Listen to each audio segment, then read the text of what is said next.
Please listen carefully. Hello, universe, and welcome to the Optimist Daily Update. I'm Amelia Buckley. And I'm Kristy Jansen, and we are part of the team behind the Optimist Daily, making solutions the news.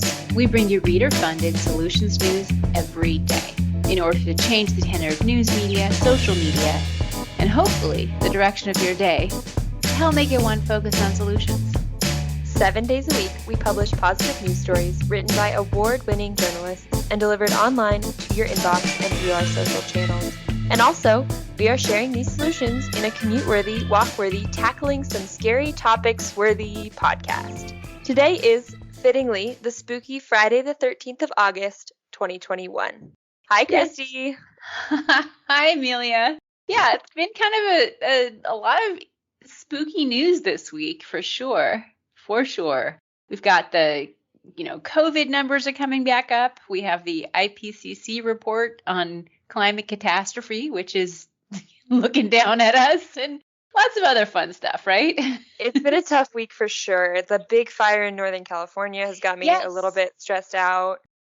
Well, and not just because of the fire, but then, the smoke is covering most of the upper United States and Canada. Yeah, we're even getting some of it. The smoke here is not from California, I don't believe, but it's from wildfires on the western side of Montana and then up in British Columbia. It's one of the other dozens of fires that we're worried about. And, floods are coming, I'm sure soon. And, we got some plague. I guess we had the locusts this year. So yes, we already had the locusts. Wow, we're really pretty dark today. We're feeling a little dark, and Summers is on vacation, so we're missing her, which also leaves us feeling a little bit dark. But we do have some solutions today that hopefully will help brighten things a little bit. It's the benefit of reading the Optimist Daily. We can frame stuff in a little bit of a solutions-oriented light and make everything feel a little bit more manageable. So, one thing to think about is what is the Chinese thing that there's always crisis and opportunity. That's the Chinese character. Mm-hmm. Like opportunity is made up of crisis. Anyway, there's always opportunity in crisis, because when you have the breakdown, you get to rebuild and you can decide how you want to rebuild. I don't know. I do feel pretty dark today. But speaking of rebuilding, there are opportunities, and I know that a lot of areas are looking pretty critically. Let's start with your solution today, Amelia. What are you focusing on from the headlines? I don't know if we really want to talk about our personal updates, because how do we deal with the headlines that are coming at us, and how do we reframe them to find the silver linings? Well, my solution today reads, community input stretches the impact of COVID relief dollars. And reading this story in particular this morning brought a little bit more optimism to my negative outlook on, the current COVID situation and how, in particular, it impacts marginalized groups more than others. I'm fortunate to be in a situation where I can work from home and I'm in fairly good health. So personally, it doesn't stress me out too much, but it stresses me out because I think of people that are not in as fortunate of situations.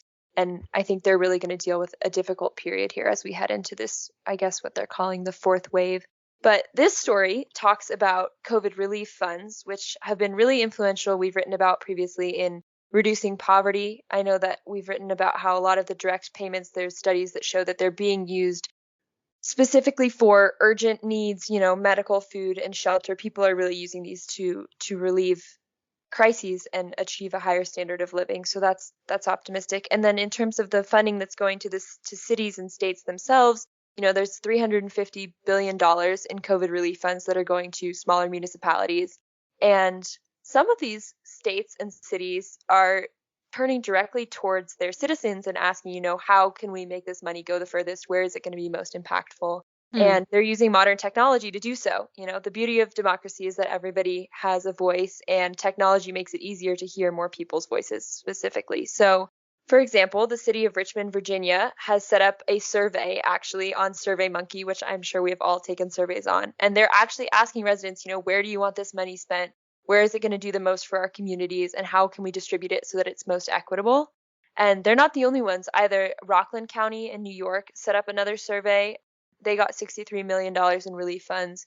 And the responses that they got were directly from the public, and they included, community arts, establishing more green spaces, augmenting sidewalks, and investing in mental health resources.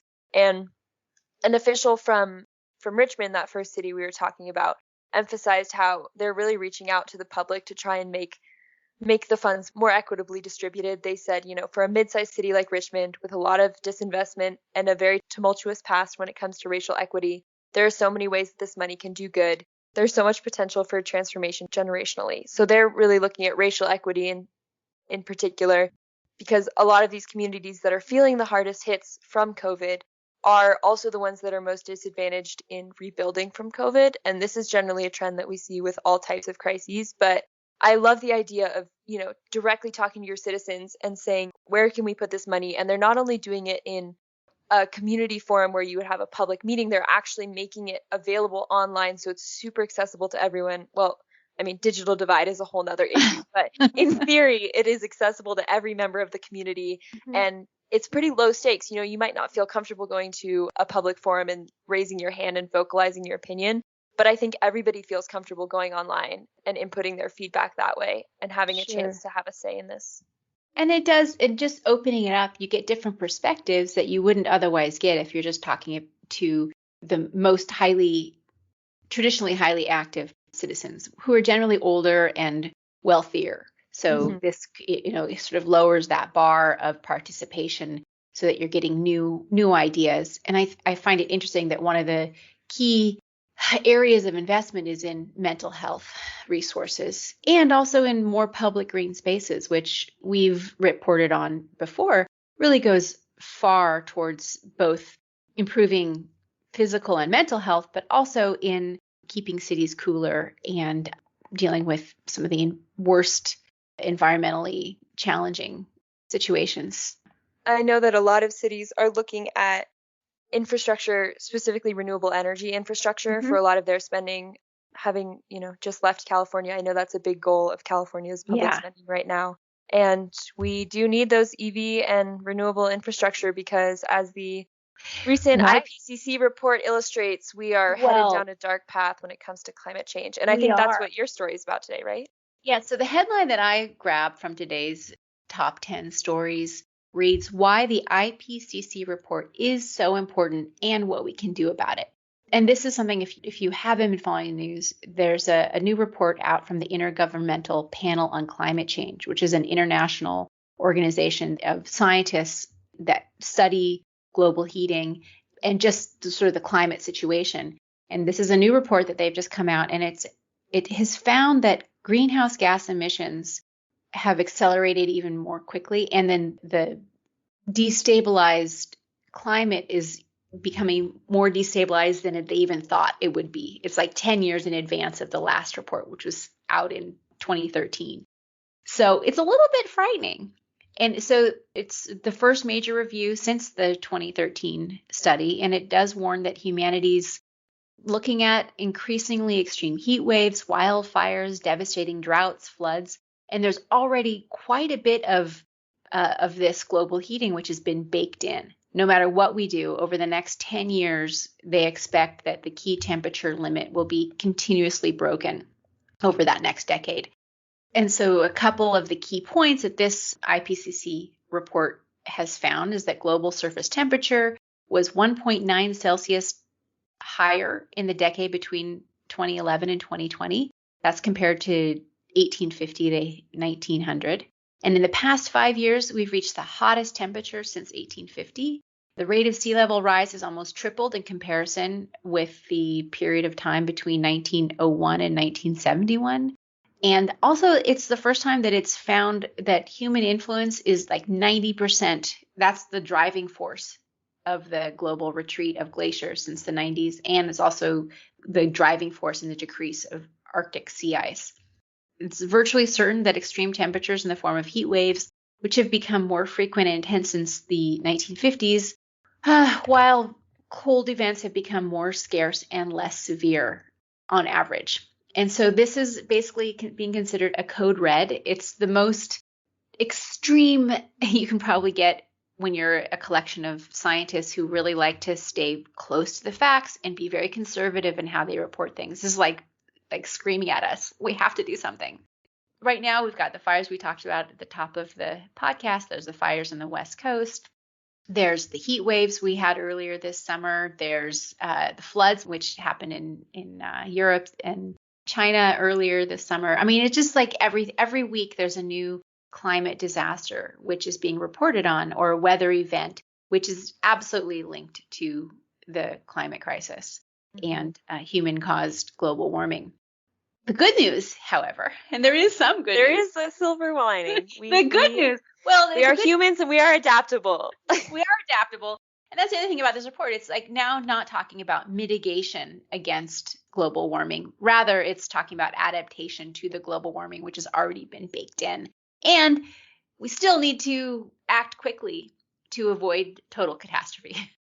To get out of the worst, if we do now really take this warning and as individuals, as communities, as governments, as companies, as an entire global citizenship come together and make different choices, we do have a chance to avert a complete climate catastrophe for our species and for most of the biosphere as it is right now. So whether that means each of us reducing our carbon footprints, eating less meat, becoming sustainable consumers, but also holding our leaders to account, whether that's our business leaders or our government leaders, and really making sure that they pay attention. I think earlier this week we wrote about the climate crisis hotline that you can call. This is in the United States, to call your representative and remind them that this is really important. I mean, really, to me, this is one of the biggest issues that we've got to deal with. There's a newsletter that just came out that I wanted to mention from All We Can Save project that talks about resources for working with climate emotions. And that is brought to us also by Jen Dredd, which is a newsletter by Britt Ray. Pretty cool newsletter, actually.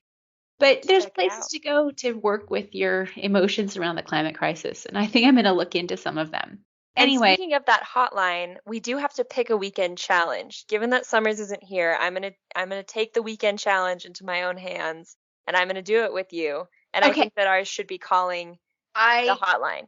I'm and there. Reporting back. Yeah, I'm there. Let's do it. Let's call the climate crisis hotline and tell everybody about that experience and how easy it is. I'm sure I haven't done it. It's supposed to be easy.